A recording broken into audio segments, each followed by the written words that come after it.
Why are women rated out of 10? Why not 5 or 6 or 7? Why not 9?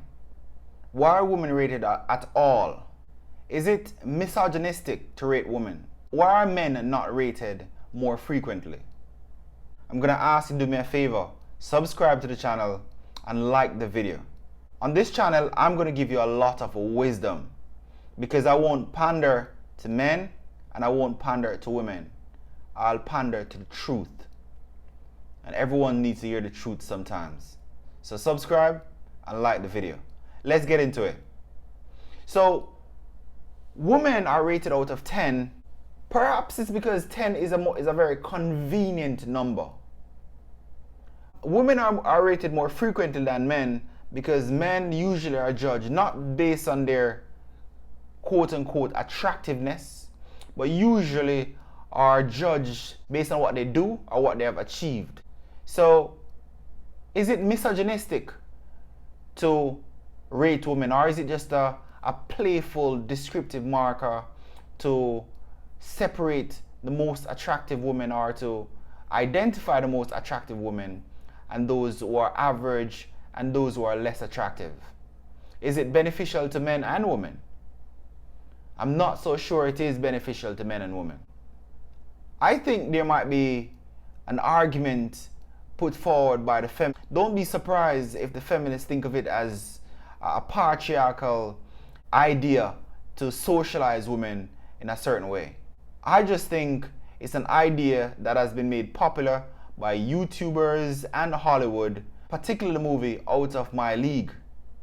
Now, I don't think that it's a bad thing to rate women, but I think that it has some negative consequences, and I think both men and women are affected by this rating scale. I think it can be improved. So I think I'm going to suggest an amendment to the present rating scale that we have. But before I do that, let me just tell you how it affects women in the short term or long term. So the rating scale may give women the impression they are only interested in the aesthetics when it comes to them. They're aesthetical, beautiful. And those girls get more advantages because of that. And they develop that side of them while neglecting certain other attributes or traits in their personality that men may find attractive. These women may neglect other attributes, other traits in their personality that men may find attractive or necessary for a long-term relationship. Obviously, if you're only interested in a short fling, then the rating scale as it is should work just fine. However, if we're talking about a long-term relationship, there are certain things that you would desire in a long-term partner. For instance, integrity. Is this person agreeable? The four-letter word nice that some people like to use in a pejorative way. Trust me, you don't want to be married or to be in a long-term relationship with somebody who is not nice, because the opposite of nice is mean. The opposite of nice is being unpleasant. The opposite of nice is being an asshole. I promise you, you don't want to be married to an asshole full time. It gets tiring, unless of course you are that type of guy or that type of girl who has extremely low self-esteem and you love it when your partner treats you like trash. You know, some people actually enjoy that. I get that. But with a rating scale, it gives beautiful women a chance to expose themselves or put themselves out there, whether it be Instagram or other social media platforms.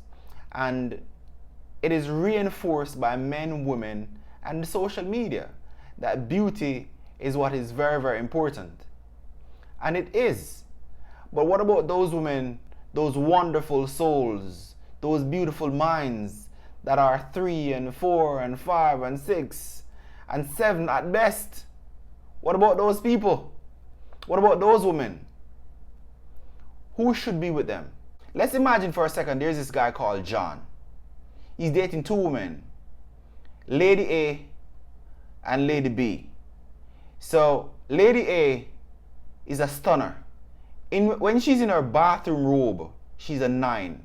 And when she puts on her makeup and all the other things, she's a 10. Absolutely beautiful. Other than that, she has very little going for her.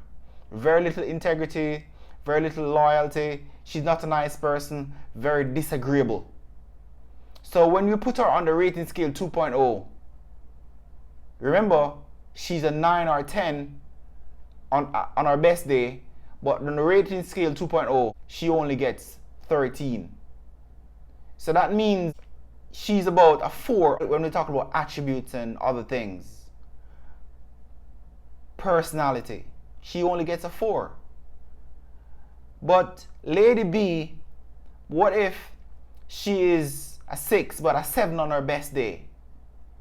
But when you put her on the rating scale 2.0, she's a 16 or a 15. If you are John, who would you choose? The girl who rates 13 on the girl who rates 13 on rating scale 2.0, or do you go for the girl who is virtuous? She's nice, she's agreeable, she has integrity. What she says she's going to do, she does it. The last time I checked, 15 is greater than, and 13 is less than 15. So, I mean, it's an easy choice to me, personally. But a lot of people will be tested in terms of what is exactly your priority. Rating scale 2.0 will give women who are not seen as traditionally beautiful, stunners, the opportunity to display their virtues. And these are not necessarily tangible virtues, but we can see them. These metaphysical virtues should be illuminated and praised and highlighted. And so these beautiful girls, they shouldn't neglect their other virtues and not just focus on putting on the makeup the right way, or making sure that they have an Instagram approved face, or just knowing that they have the most curvaceous shape. Those things are important, but they shouldn't be the only focus, because men are interested in much more than just the physical. Men are also interested in knowing that they're with someone who they can trust, they can rely on, someone who they feel confident that, you know what, I'm gonna have a family with this person, and these kids are actually my children. It is very important to put focus on that so that those things don't go misplaced. Just to wrap up, I want to highlight the fact that the rating scale 2.0 would focus on personality, traits, when it comes to long-term relationship. Obviously, the rating scale 2.0 is not perfect, but it is adjustable in the sense that different men will want different things from their woman in terms of the rating scale 2.0. So it is not perfect, but I think it's an improvement on the present way we rate women out of 10. I would love to hear in the comment section what you guys think. The idea of a rating scale 2.0, is that a good idea? I think it is, but I'd love to hear from you. Cheers.